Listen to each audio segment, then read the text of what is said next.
हाँ मैं शकरगढ़ का रहने वाला। मैं मजदूरी लाहौर के करना आया। ठीक है, निके निके मेरे बच्चे है ने।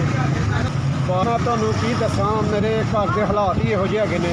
ठीक है ना, तुसीं मेरा ढिड फुलना तो बेशक फुल लो, लेकिन मेरे घर के हालात जिहड़े ने बहुत खराब हैगे ने।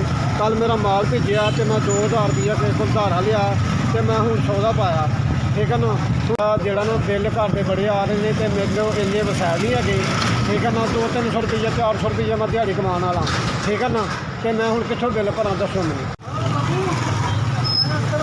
बहुत शुक्रगुजार हाँ। मेरा 2000 रुपया जो कल जो आधार ही ना वो मेरा लथ गया।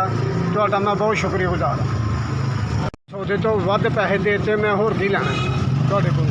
तो तुहाडी बड़ी मेहरबानी। चलो मेरे बच्चों की रोटी बन गई है। शुक्रिया मेहरबानी।